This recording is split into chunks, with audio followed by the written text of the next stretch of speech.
Do you wake up around 3 a.m., stare at the ceiling, and wonder why your body refuses to stay asleep? Maybe your eyes open suddenly. Maybe your heart is beating faster than it should. Maybe your mouth feels dry, your legs feel restless, your calf tightens into a cramp, or you feel that familiar pressure in your bladder again. You look at the clock and there it is, 3:07 a.m. again. And the most frustrating part is not just waking up. It is lying there, wide awake, knowing tomorrow you may feel tired, foggy, irritable, and less steady on your feet. Many people over 60 are told this is just aging. They are told older adults simply sleep lighter. Others are told it is stress, and many reach for magnesium, especially magnesium glycinate, hoping one capsule at night will finally solve the problem. But here is what most people are never told. Waking up at 3 a.m. is not always just an age problem. It is not always solved by adding more magnesium, and it is not always happening only in your brain. In some people, that middle of the night awakening may be connected to blood sugar changes, stress hormones, nighttime urination, medication timing, kidney function, and the balance between magnesium, calcium, potassium, and sodium. According to CDC data from 2020, 20.3% of adults aged 65 and older reported trouble staying asleep most days or every day in the previous 30 days. So if this is happening to you, you are not alone. But common does not mean harmless, and common does not mean you should ignore it. Today, I want to show you 5 mineral mistakes that may quietly ruin sleep after 60. Mistake number 4 is the one seniors with kidney problems cannot afford to ignore. And at the end, I will give you a simple nighttime mineral checklist you can use before bed, so you are not guessing in the dark. Before we begin, comment 3 a.m. below if you have been waking up in the middle of the night. I want to see how many people are silently dealing with this. Now let us start with the question almost nobody asks. Why does 3 a.m. feel so different from waking up at any other time?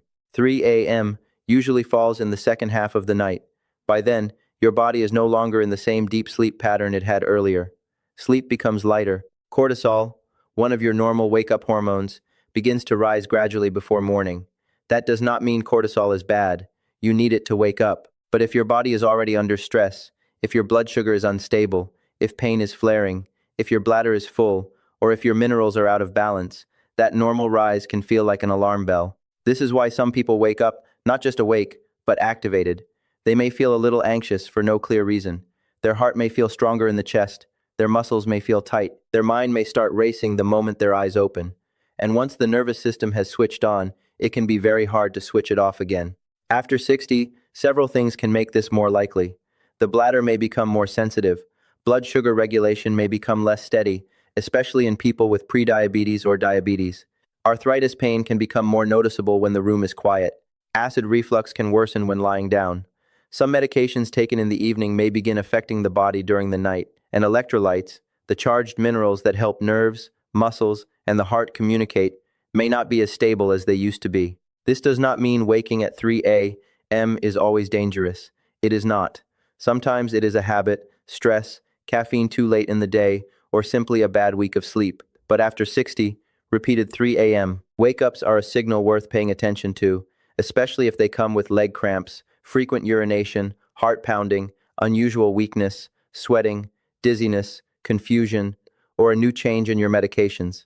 Before we talk about magnesium, you need to understand this. The mineral waking you up may not be the mineral you are taking. The first mistake is taking magnesium as if it works alone. This is one of the most common sleep mistakes I see in older adults. Someone hears that magnesium can help sleep, so they buy a bottle, take it every night, and wait for deep sleep to return. But the body does not run on one mineral. Your sleep is not controlled by magnesium alone. It is influenced by a whole system that includes magnesium, calcium, potassium, sodium, glucose balance, hydration, kidney function, nerve signaling, muscle relaxation, and the rhythm of your stress hormones. Magnesium is important. The National Institutes of Health notes that magnesium is involved in more than 300 enzyme systems in the body. These systems help regulate muscle and nerve function, blood glucose control, blood pressure, energy production, and the movement of calcium and potassium across cell membranes. That last part matters because your nerves and muscles depend on electrical balance. Your heart depends on electrical balance. Your brain's ability to settle at night depends, in part, on the body not sending stress signals from every direction. But magnesium is not a sleeping pill. It is a mineral signal. And if the rest of your mineral system is chaotic, One capsule at night may not be enough. Think of calcium, magnesium, potassium, and sodium like an orchestra. Calcium helps muscles contract, magnesium helps muscles relax, potassium helps maintain electrical activity inside cells. Sodium helps regulate fluid balance and nerve impulses. If one section is too loud, another is too quiet, and the conductor is stressed, the music becomes noise. That is why a person can take magnesium and still wake up with cramps, or take magnesium and still wake up thirsty, or take magnesium and still wake up to urinate 3 times. The issue may not be a magnesium shortage by itself. It may be the overall pattern. The recommended dietary allowance for magnesium for adults age 51 and older is about 420 milligrams per day for men and about 320 milligrams per day for women. But this number is not supposed to come only from a pill. It includes magnesium from food, beverages, and supplements together. Foods such as pumpkin seeds, chia seeds, almonds, spinach, cashews, black beans, yogurt, oatmeal, brown rice, avocado, and some mineral waters can contribute to magnesium intake. This matters because many people over-focus on the supplement bottle and under-focus on the plate. They may take magnesium at night, but eat a dinner that is low in protein, low in fiber, high in refined starch, high in sodium, and followed by too much fluid right before bed. Then they wake up at 3 a.m. and blame the supplement for failing. The deeper question is not, did I take magnesium tonight? The better question is, did I support a stable body tonight? And the next mistake is where many people get fooled by the number printed on the bottle. The second mistake is using the wrong form or the wrong dose of magnesium. If you pick up a bottle that says 500 milligrams, it is easy to assume your body is getting 500 milligrams of useful magnesium, but supplement labels can be confusing. The more important detail is the amount of elemental magnesium, which is the actual magnesium your body can use. On the supplement facts panel, that is the number you want to understand. Different forms also behave differently. Magnesium oxide, magnesium citrate, magnesium glycinate, magnesium chloride, magnesium lactate, and magnesium sulfate are not identical in how they dissolve, how they are absorbed, or how they affect the gut. The NIH notes that forms of magnesium that dissolve well in liquid tend to be absorbed more completely, and small studies have found that magnesium aspartate, citrate, lactate, and chloride may be more bioavailable than magnesium oxide and magnesium sulfate. This does not automatically mean one form is perfect for everyone. Magnesium citrate may help some people, but in others it can loosen stools. Magnesium oxide is common and inexpensive, but it may be less well absorbed and more likely to act in the intestines. Magnesium glycinate is popular because many people find it gentler, but even then, the dose, timing, kidney function, and medication lists still matter. No form gets to ignore biology. And here is where the sleep science needs to be presented honestly. A 2021 systematic review and meta-analysis looked at 3 randomized controlled trials involving 151 older adults. It found that oral magnesium supplementation reduced sleep onset latency by about 17.36 minutes compared with placebo. That means, on average, people fell asleep a little faster, but total sleep time improved by about 16.06 minutes and was not statistically significant. The authors also rated the certainty of the evidence as low to very low. So yes, magnesium may help some people, but if someone tells you it fixes sleep for everyone, they are skipping the most important part of the science. For some older adults, magnesium is not the missing key. For others, it may be part of the key, but the wrong form causes diarrhea, cramping, or urgency that wakes them up. For another person, the dose may be too high. For another, the problem may be that they are taking magnesium at the same time as a medication that should be separated. And for someone with impaired kidney function, increasing mineral supplements without medical guidance can become risky. One practical sign to watch is your gut. If your magnesium causes loose stools, diarrhea, nausea, or abdominal cramping, your body is giving you feedback. It may mean the form or dose is not right for you. And if you are waking at night because your stomach is unsettled, that supplement may be disturbing your sleep instead of supporting it. Another sign is morning heaviness. If you raise the dose and start feeling unusually weak, lightheaded, sluggish, or not yourself, do not just push through because someone online said magnesium is natural. Natural does not always mean harmless. Minerals are natural, but the body regulates them carefully for a reason. Turn the bottle around.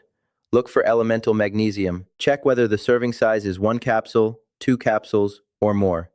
Check whether you are also getting magnesium from a multivitamin, laxative, antacid, sleep blend, or electrolyte powder. Many people do not realize they are stacking multiple sources. The goal is not to fear magnesium, the goal is to respect it. But even if you choose the right form, one mistake can still block the benefit completely, and this is especially common in seniors who take medications. The third mistake is taking magnesium too close to medications that affect absorption or mineral balance. This one is very important because many older adults are not taking one pill. They are taking several. A medication for blood pressure, a medication for reflux, a medication for bone density, maybe a diuretic, maybe an antibiotic for an infection, maybe a laxative or antacid. Then they add magnesium at night because they want better sleep. But the body does not separate all of these just because the intention is good. Magnesium can bind with certain medications in the digestive tract. When that happens, the medication may not be absorbed the way it should. The NIH notes that magnesium-rich supplements or medications can decrease absorption of oral bisphosphonates, such as alendronate, a medication used for osteoporosis. Taking magnesium-rich supplements or medications at least 2 hours before or after oral bisphosphonates can help minimize that interaction. Magnesium can also form insoluble complexes with tetracycline antibiotics and quinolone antibiotics. Examples include doxycycline, ciprofloxacin, and levofloxacin. These antibiotics are generally recommended to be taken at least 2 hours before or 4 to 6 hours after a magnesium-containing supplement. This is not a small detail. If you are taking an antibiotic and you take magnesium too close to it, you may reduce the absorption of the antibiotic. If you take a bone medication and magnesium too close together, you may reduce the absorption of the bone medication. And if your medication schedule becomes chaotic, your sleep may suffer because your underlying condition is not being managed as well as it could be. There is another medication group that deserves attention: proton pump inhibitors, often called PPIs. These include common acid-reducing medications such as omeprazole, esomeprazole, lansoprazole, pantoprazole, and others. These can be very useful when medically needed, but with prolonged use, typically more than a year, PPIs have been associated with low magnesium levels in some people. The NIH notes that in cases reviewed by the FDA, magnesium supplements did not raise magnesium levels in 25% of cases, and those patients had to discontinue the PPI under medical supervision. Listen carefully to what that means. A person could be taking magnesium every night and still have low magnesium because the issue is not simply intake. It may be medication related. It may require testing. It may require a clinician to review whether the PPI is still needed, whether the dose is appropriate, and whether magnesium should be monitored. This is why some seniors take magnesium every night and still wake up exhausted. The problem is not always the supplement. Sometimes the problem is the medication timing. Diuretics are another example. Some diuretics can increase magnesium loss in the urine, others can affect potassium balance. A person may wake up at night with cramps, weakness, or more frequent urination and think only about sleep, when the real issue may be the interaction between fluid balance, electrolytes, and medication. This does not mean you should stop your medication. Please do not do that. Do not stop blood pressure medicine, reflux medicine, antibiotics, diuretics, osteoporosis medicine, or diabetes medicine because of a YouTube video. The safer move is to write down your medication schedule and ask your pharmacist or clinician one direct question. Should my magnesium or mineral supplement be separated from any of these? And should I have my magnesium, kidney function, or electrolytes checked? That one question can prevent a lot of guessing. Now, mistake number 4 is the one I want you to pay very close attention to, because this is where magnesium can go from helpful to risky. The fourth mistake is ignoring your kidneys when taking nighttime minerals. After 60, the better question is not only, does magnesium help sleep? The better question is, can my kidneys safely handle what I am taking? Your kidneys are not just filters, they are regulators. They help control fluid balance, sodium, potassium, magnesium, acid-base balance, blood pressure signals, and the removal of waste products. When the kidneys are working well, they can eliminate excess magnesium from food through the urine. But when kidney function is impaired, the ability to remove excess magnesium can be reduced. That is when high doses from supplements, laxatives, or antacids can become more concerning. The NIH states that the tolerable upper intake level for supplemental magnesium in adults is 350 milligrams per day. This number applies to magnesium from dietary supplements and medications, not the magnesium naturally found in food and beverages. That distinction is important. A spinach salad or a serving of beans is not treated the same way as stacking capsules, powders, laxatives, and antacids. Many people hear that men over 51 need about 420 milligrams of magnesium per day, and women need about 320 milligrams per day. Then they see an upper limit of 350 milligrams and think the numbers contradict each other. They do not. The recommended dietary allowance includes food, beverages, supplements, and medications together. The upper limit applies only to supplemental and medication sources because those are more likely to cause side effects when taken in high doses. This matters especially if you have chronic kidney disease, a reduced estimated glomerular filtration rate, abnormal creatinine, a history of kidney problems, heart rhythm issues, low blood pressure, or if your doctor has told you to watch potassium, sodium, fluids, or electrolytes. It also matters if you take diuretics, blood pressure medications, heart medications, or use magnesium-containing laxatives or antacids. Signs that you may be getting too much supplemental magnesium or not handling it well can include diarrhea, nausea, abdominal cramping, unusual weakness, low blood pressure, dizziness, lethargy, confusion, muscle weakness, or an irregular heartbeat. Very high magnesium levels can become dangerous, especially in people with impaired kidney function. That is not meant to scare you. It is meant to move you from guessing to checking. If you are over 60 and healthy, a reasonable magnesium supplement may be fine for you. But if you have kidney disease, take blood pressure medications, use diuretics, or have heart rhythm problems, do not guess. Ask your clinician before increasing mineral supplements, especially at night. Nighttime is when many people become careless because they are tired. They take the magnesium, the sleep blend, the herbal tea, the electrolyte powder, the antacid, the reflux pill, and sometimes a pain reliever, all near bedtime. Then they wake at 3 a.m. and wonder why the body feels unsettled. Your kidneys and your nervous system are trying to process the entire stack. For seniors, kidney function can decline silently. You may not feel kidney function changing early on. That is why routine blood work matters. Creatinine, estimated glomerular filtration rate, potassium, sodium, calcium, and sometimes magnesium can help your clinician understand what is happening. Do not skip this part because you feel fine during the day. Some mineral and fluid problems reveal themselves at night first. A calf cramp, a racing heart, a sudden bathroom trip, a strange weakness when you stand, a dry mouth that makes you drink more water, which then wakes you again. These are not diagnoses by themselves, but they are clues. And the smartest people do not ignore clues. They track them. But here is the part many people hate hearing. Sometimes the real 3 a.m. problem is not the pill. It is what happens in your blood after dinner. The fifth mistake is eating and drinking in a way that disrupts blood sugar, urination, and mineral balance during the night. Many people want the nighttime solution to be a capsule. I understand why. A capsule is simple. Dinner habits are personal. Maybe you like a sweet dessert after dinner. Maybe a glass of wine feels relaxing. Maybe you drink extra water at night because you were told hydration is healthy. But for sleep after 60, the hours between dinner and 3 a.m. matter enormously. If dinner is heavy in refined carbohydrates and low in protein and fiber, blood sugar may rise quickly and then drop later.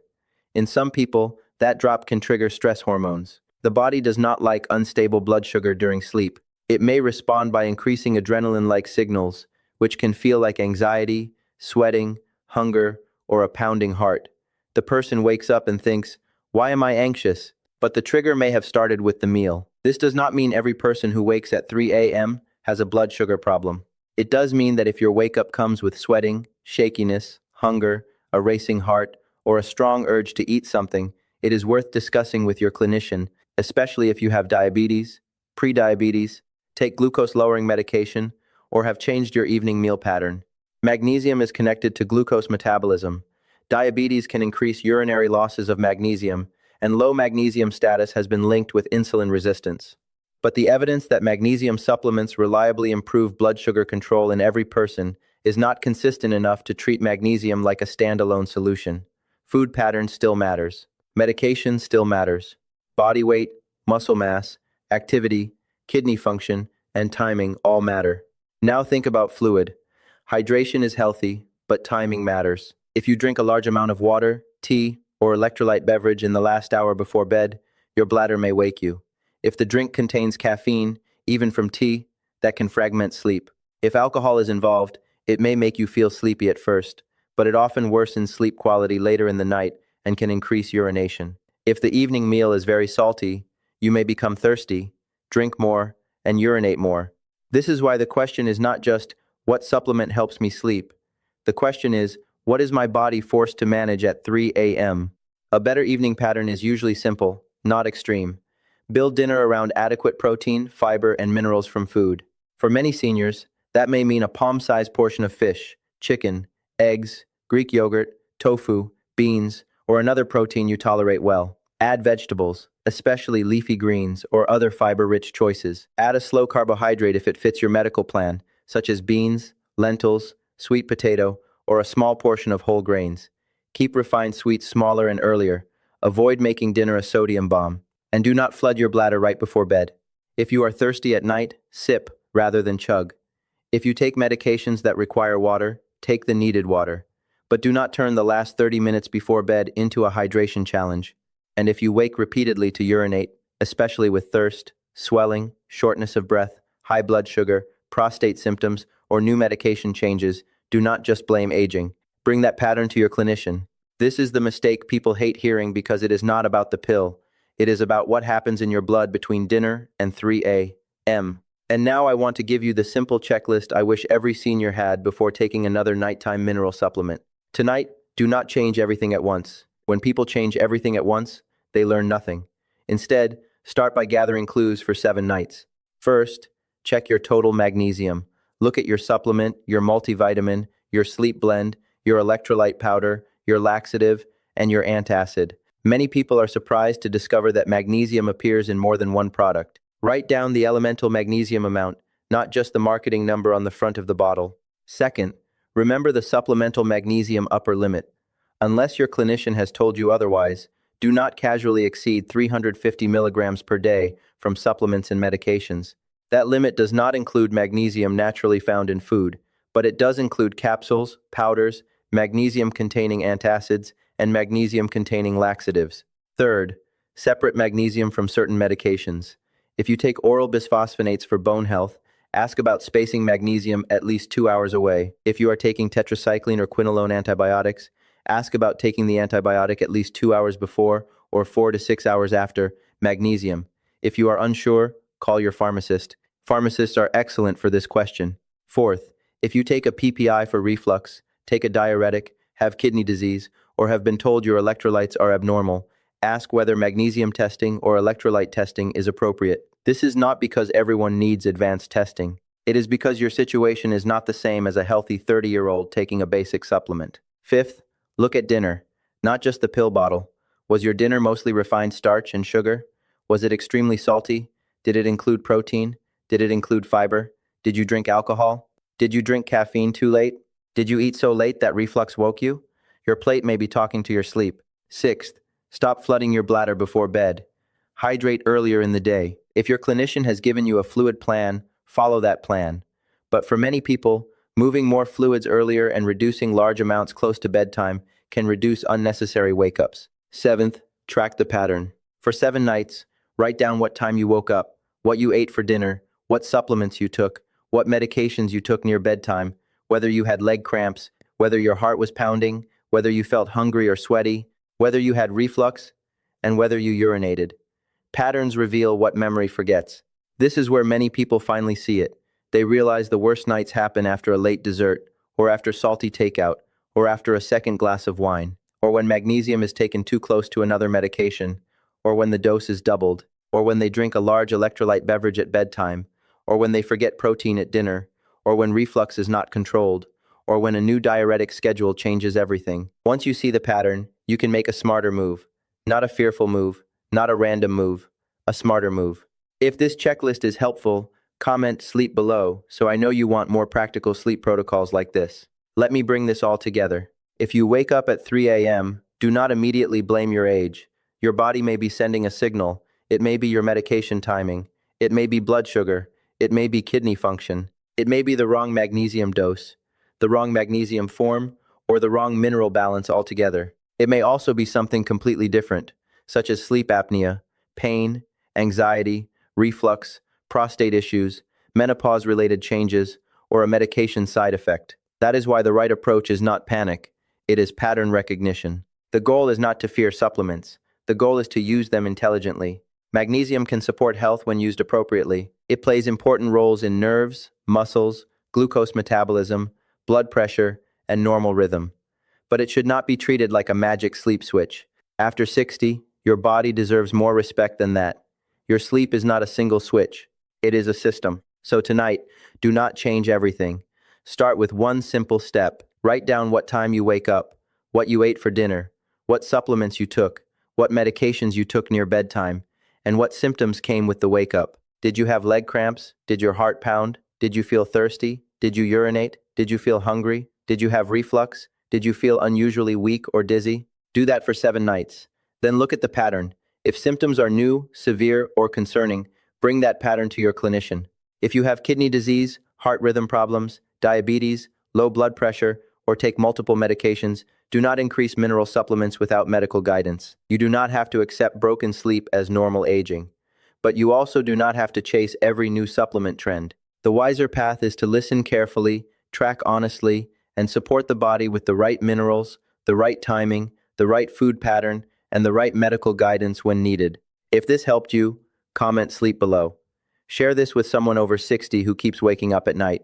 And watch the next video, because I will show you the magnesium mistake that can make leg cramps worse even when you think you are doing everything right.